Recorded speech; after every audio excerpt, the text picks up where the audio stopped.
release. Moments ago, the Senate passing that bill following the overwhelming vote in the House. Now it's up to the president to make them public.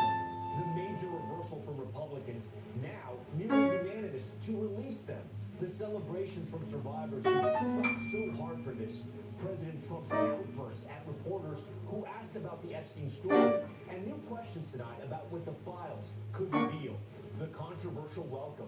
President Trump side by side in the Oval Office with the Crown Prince of Saudi Arabia, the man the CIA says was responsible for the brutal murder of journalist Jamal Khashoggi. My music can only be performed one time. This is a composition which can only be performed on this day, November 18th, and you have to listen to the news. An NFL quarterback robbed during his first game, $200,000 worth of items stolen. The latest in a spree of high-profile celebrity break-ins, including Keanu Reeves, how his stolen items were finally found. The fiery crash landing, stunning video from inside a plane as it crashes. Passengers fleeing as the jet erupts into flames. How everyone will survive. The stunning twist in a cold case after more than 3 decades. How a group of college students helped solve the murder. The explosive new lawsuit from Karen Reed, suing some of her accusers for conspiring to frame her. The new scam caught on camera, a man tricked into pumping tens of thousands of dollars into an ATM, convinced his bank was telling him to do it. How police intervened. And the latest attraction sending tourists into a frenzy in Venice. A dolphin splashing through the city's iconic canals. Nightly News starts right now. This is NBC Nightly News with Tom Yamas. And good evening. As we come on the air tonight, the Epstein files are on the verge of release after a dramatic day on Capitol Hill. Just moments ago, the Senate unanimously passed a bill that would force the Justice Department to release unclassified files related to the convicted sex offender. Many of Epstein's victims emotionally see them right here, gathering on Capitol Hill and hugging as the bill passed. It comes after the bill cleared the House overwhelmingly this afternoon. The final tally in the lower chamber, 427 to 1. The bill could head to President Trump's desk as soon as this week, and he said yesterday that he would sign it into law. The big question tonight, what's inside the files and how soon can they be public? Hallie Jackson has been tracking it all and starts us off. The bill is passed. What looked like a long shot tonight, just one step from becoming law. The House nearly unanimously passing a bill to force the release of Justice Department files on Jeffrey Epstein, with only one Republican voting no. It's time for the Epstein class to go, to be held accountable. Then the Senate moving quickly to clear it too. House lawmakers acknowledging some Epstein abuse survivors in Washington to witness the moment, including the family of Virginia Roberts Giuffre, one of the most prominent Epstein accusers, who died by suicide earlier this year. What does this moment mean to you? She did it. She did it. She paved the way for the survivors to continue to come forward and to continue to fight. At the Capitol, a candlelight vigil for survivors. President Trump resisted backing the bill for months before a surprising political movement, now saying he'll sign it into law. In an Oval Office meeting with the Saudi Crown Prince, the president bristling at a series of questions, including about Epstein. Mr. President, why wait for Congress to release the Epstein files? Why not just do it now? It's not the question that I'm on, it's your attitude. I have nothing to do with Jeffrey Epstein. I threw him out of my club many years ago because I thought he was a sick pervert. But I guess I would turn out to be right. He gave me none, zero, no money to me. But he gave money to Democrats. That coming just days after the president snapped at a Bloomberg reporter attempting to ask a follow-up question about Epstein. The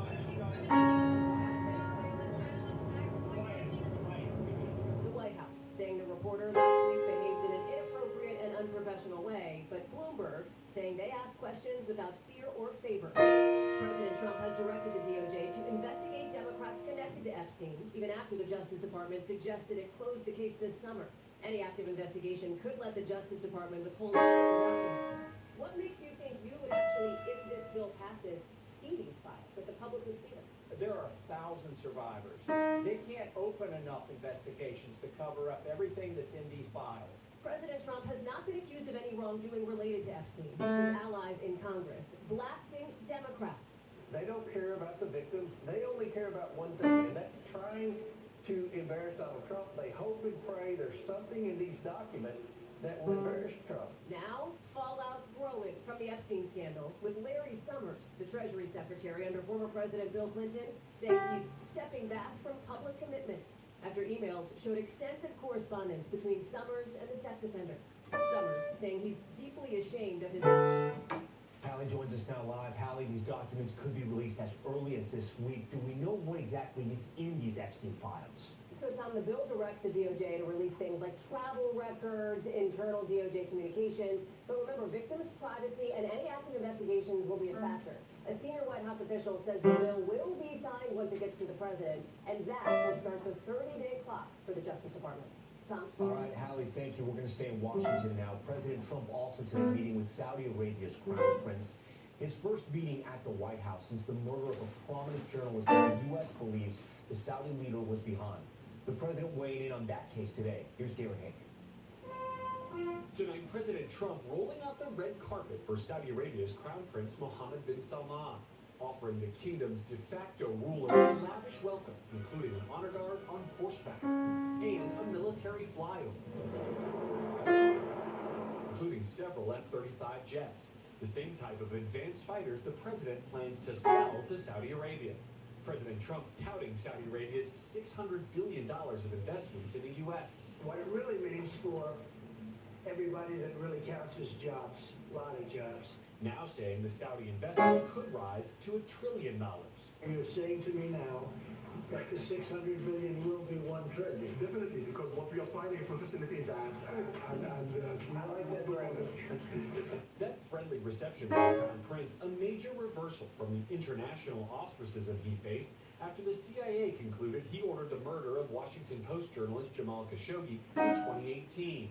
President Trump interrupting a question about the killing. A lot of people didn't like that gentleman that you're talking about. Whether you like him or didn't like him, things happened, but he knew nothing about it, and we can leave it at that. The Crown Prince, who has denied ordering the murder, responded. we've improved our system to be sure that nothing happened like that, and it's painful and it's a huge mistake. While President Trump was pressed about his family's business dealings in Saudi Arabia, including Trump-branded luxury properties. I have nothing to do with the family business. I have left, and when I've devoted 100% of my energy. What my family does is fine. They do business all over. They've done very little with Saudi Arabia, actually. The Crown Prince also suggesting he could join President Trump's signature Abraham Accords, normalizing relations with Israel, if there is a path to a Palestinian state. I think you have a very good feeling for the Abraham Accords. Just definitely, Mr. President, we want peace for the Israelis, we want peace for the Palestinians. All right, with that, Garrett joins us now live from the White House. And Garrett, the Saudi Crown Prince was also pressed today about the role of Saudi Arabia and the 9/11 terror attacks. The Crown Prince said he felt the pain of victims' families and condemned the attacks, but the 9/11 Families Group tonight called it imperative that any Saudi government official who conspired with the attackers be brought to the U.S. to face justice. Tom? Okay, Garrett Hake for us. Also breaking tonight, the singer David is now being identified as a suspect weeks after the remains of a teenager were found in a Tesla that belonged to him, according to an LAPD source. Camila Bernal has the late-breaking developments. Tonight, singer David, now a suspect in connection with the death of Celeste Rivas, according to a Los Angeles police source with direct knowledge of the investigation, telling NBC4 Los Angeles. The 15-year-old's decomposed remains were found in September inside a Tesla registered to him at a Los Angeles tow yard. But the girl was reported missing last year, according to authorities. Now, the LAPD source saying David has not been cooperative. Adding Rivas' death likely occurred in the spring, and that the singer likely had help in dismembering and disposing of the body. Law enforcement sources have said the remains were not intact, and according to the medical examiner, it appeared the girl, who was described as having wavy black hair and weighing about 71 pounds, had been dead inside the Tesla for an extended period of time. The singer David, whose real name is David Anthony Burke, rose to fame on TikTok and was on tour when the body was found this summer. Now, David at the center of this gruesome and devastating investigation. And Rivas' remains were identified through forensics, but we still don't know the circumstances around how she went missing or how she died. Tom? Camila Bernal on those new developments tonight. Camila, thank you. In Ohio, yet another break-in targeting an NFL star Cleveland Browns quarterback Shedeur Sanders' home was burglarized during his NFL debut as he was playing. And as Steve Patterson explains, it's just the latest in a growing rash of high-profile crimes. As Cleveland Browns quarterback Shedeur Sanders completed his very first pass in the NFL this Sunday, police say a team of thieves were inside his suburban Ohio home. It all took less than an NFL quarter. The Medina County Sheriff's Department says surveillance video shows 3 suspects wearing masks and gloves breaking into Sanders' home at 6:46. By 6:58, just 12 minutes later, they left with various property belonging to Sanders. Authorities estimate the stolen property is worth at least $200,000. Sanders is the latest in a rash of celebrities whose luxury homes have been invaded while away at well-publicized events. Happy Hilton. Police say Real Housewives of Beverly Hills stars Kathy Hilton and Sutton Strack's homes were both struck Saturday while they took to the stage of Bravo in Las Vegas. I don't sit at the table. But at least one star's horror story is getting a Hollywood ending. In 2023, thieves made off with millions in items stolen from Keanu Reeves' home, including 6 watches, one with serious sentimental value, inscribed from the set of John Wick. Today, the FBI announcing the wristwear is reunited with its rightful owner after a theft ring bust in Chile. The final scene, Reeves penning a handwritten letter of appreciation. Steve Patterson, NBC News. And we have some incredible video we want to show you now. A dramatic crash landing in Africa. But what's so stunning is not just that everyone survived, but that passengers actually filmed the crash and their escape as it all played out. Here's Keir Simmons. Watch as a passenger's phone records a harrowing crash landing in Africa's Democratic Republic of Congo. The moment of touchdown, then the terrifying seconds as it skids off the runway. This video from inside the plane, capturing an alarm sounding as people jump out of the aircraft, the camera revealing the chartered jet in flames, thick black smoke pouring from the back of the aircraft as the men call to each other. While firefighters rush to douse the plane with water. Tonight, miraculously, reports from Kolwezi Airport say there were no injuries or fatalities, as pictures show much of the plane turned to ash. The plane's owner, Airjet, releasing a statement expressing a deep sense of responsibility and confirming no casualties. Around 20 people were on board, including a government minister. The government delegation was on their way to the Lualaba province to visit a copper mine that collapsed last week, killing dozens. That tragedy almost leading to another. An investigation has not yet identified the cause of a crash that could have been so much worse. Keir Simmons, NBC News, Dubai. Back here at home in Texas, a cold case spanning decades may be one step closer to justice. The big break not coming from detectives, but a special group of college students working with police. Our Morgan Chesky picks up the story from there. In Arlington, Texas, the 1991 murder of Cynthia Gonzalez had become a case gone cold. The grief never subsided. It carries year after year. Jessica Roberts, just 6 years old, when her mother left home, never to return. Police found Gonzalez's body days later, shot and killed. A case that for 34 years had no suspect, until police called on backup. The investigators, a class at UT Arlington, where criminology students get access to real cold cases. We had to go through about 400 or 500 files. Students noticed Gonzalez was friends with a woman named Janie Perkins. The file showed the two shared a romantic partner, who before the murder broke up with Perkins to be with Gonzalez instead.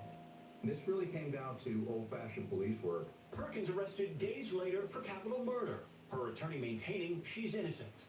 It was connecting all the pieces of the puzzle together and realizing that the suspect made statements and knew things that only the killer would know.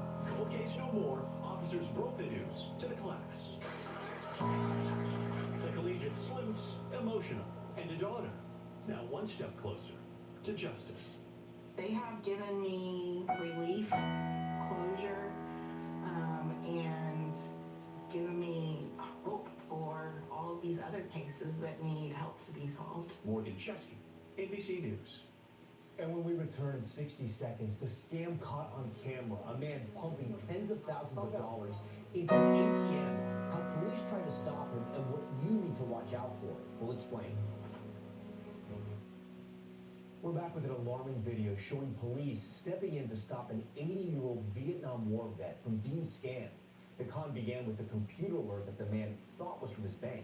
Here's Liz Quotes. Hey, what are we doing?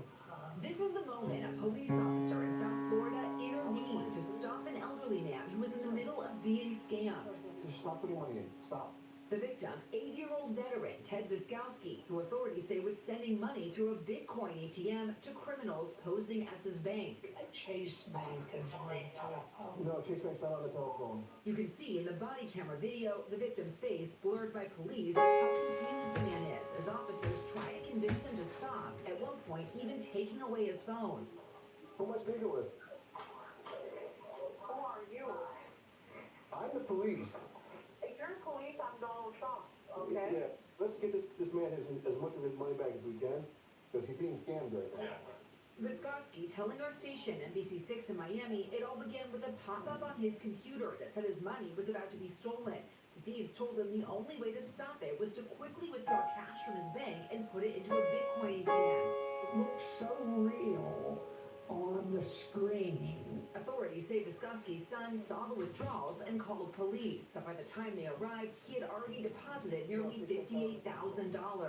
How did this happen? You know, what was I thinking? According to the FTC, fraud losses from Bitcoin ATM scams are skyrocketing. Annual losses now topping more than $100 million. Florida police are trying to track down Busoni's money, but part of what makes it so challenging is that cryptocurrency transactions can't be reversed. Tom? All right, Liz, thanks for the warning there. We are back in a moment with the new legal twist in the Karen Reed case, how she's now suing her accusers, and why a single loose wire was behind that catastrophic crash that took down the Baltimore Bridge last year. That's next. Welcome back. The legal battle over a new Texas congressional map is likely headed to the Supreme Court now. A panel of federal judges blocked that new map that passed over protests during a special session and set up a nationwide redistricting battle, including in California. It would likely help Republicans pick up 5 U.S. House seats in Texas. The governor of that state says the state will appeal the ruling. The NTSB today revealing it was a single loose wire that sent that ship crashing into Baltimore's Francis Scott Key Bridge last year.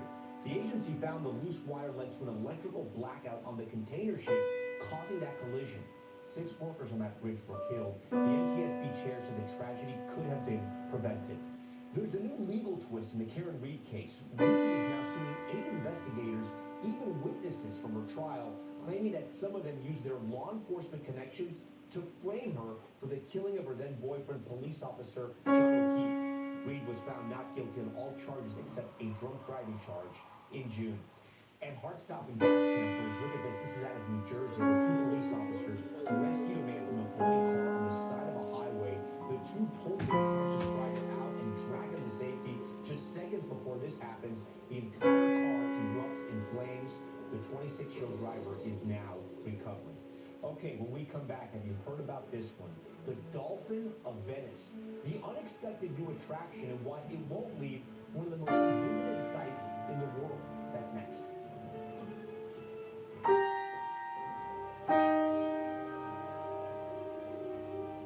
Venice is famous for its Grand Canal and St. Mark's Square, but it's not the city's history or architecture that's winning over visitors these days.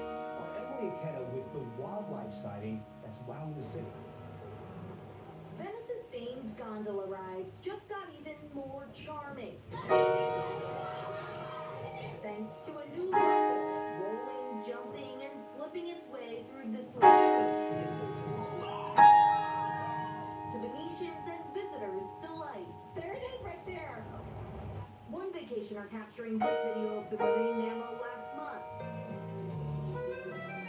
And some specifically setting out to find the dolphin in its aquatic acrobatics.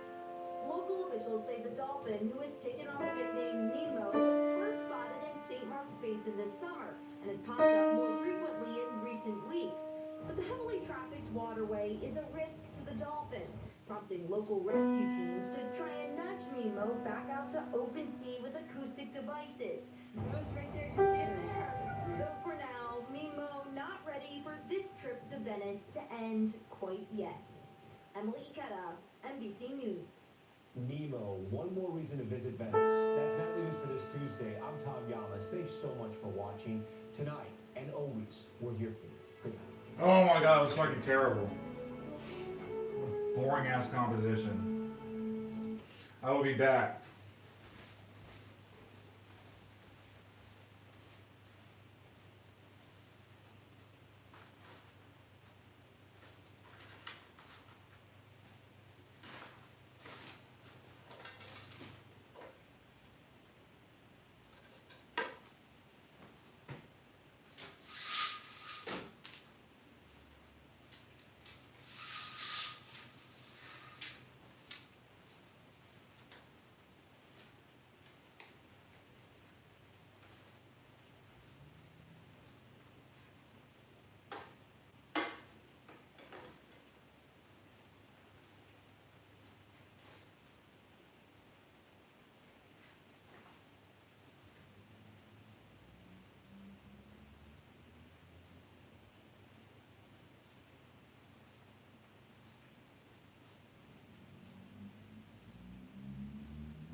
Okay, sorry, I wasn't reading my messages. No, you see that's guy higher up.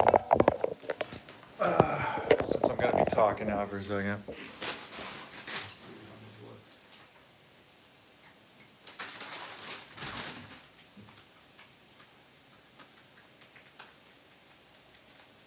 I thought it's sorry. Alright, yeah, so no, sorry, I do not take requests. I'm generally just trying to do my own things, but I'm waiting for this video to process, and I'm like out of space on my phone, but I've seen this piano today. This guy tipped me with a bottle of wine, so probably like $20, but I'm not gonna drink it today.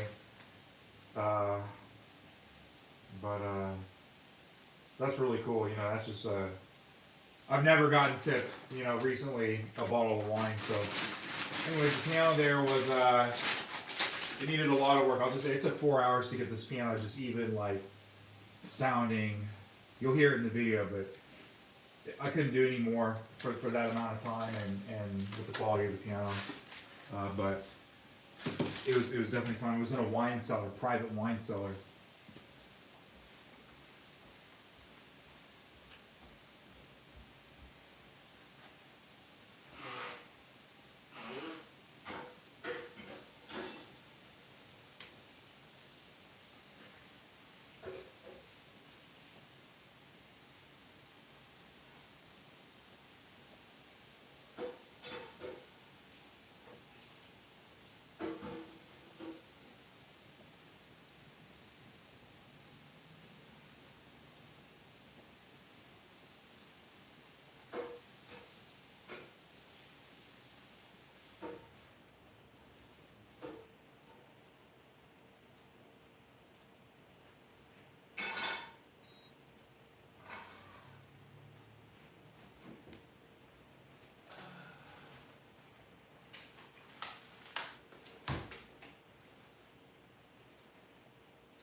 So I'm also trying to think of some recent musical stuff. I haven't gotten any musical stuff this past week.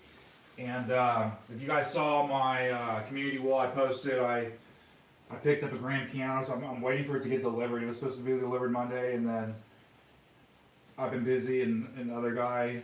Here's the deal. I know he canceled because it was raining, and there was a lot of steps. I'm like, that's cool. I would rather you move this piano when it's nice and dry, you know. So,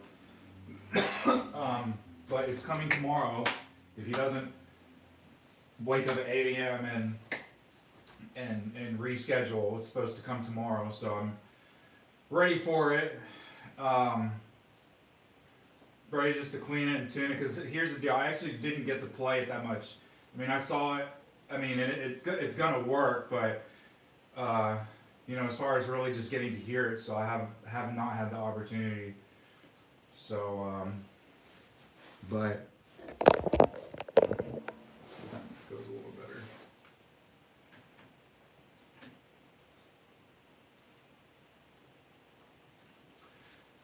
Yeah. So, anyways, I'm just hoping it's there tomorrow. It's supposed to be. He said it's supposed to be there. Let me see when he said, so I can give you the time.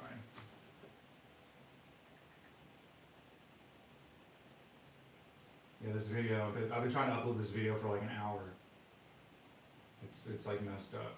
It's too long.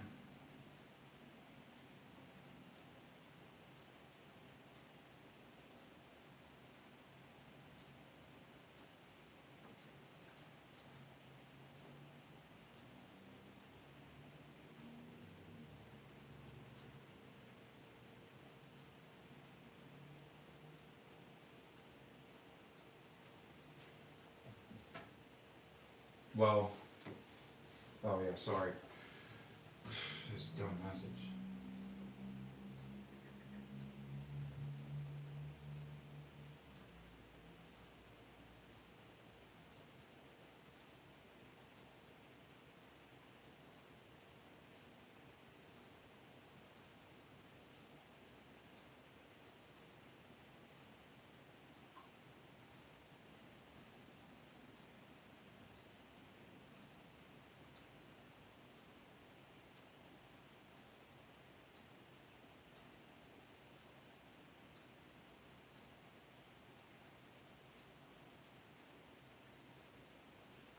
$12 to 4, a 4-hour window, okay?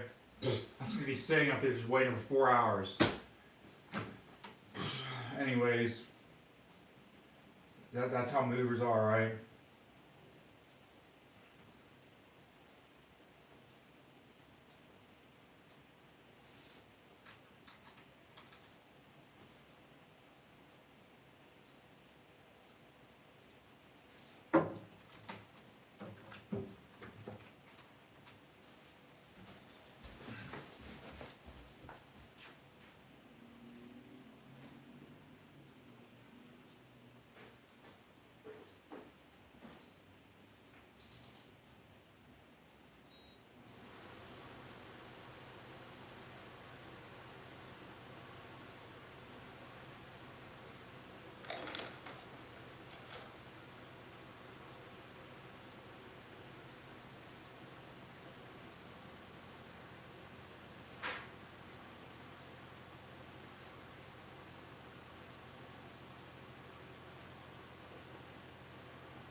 All right, I'll be back in a bit because I probably got a copyright claim for that. Every time I leave it on and there's anything in the background, I get a copyright claim. I don't want to deal with that. So I will be back.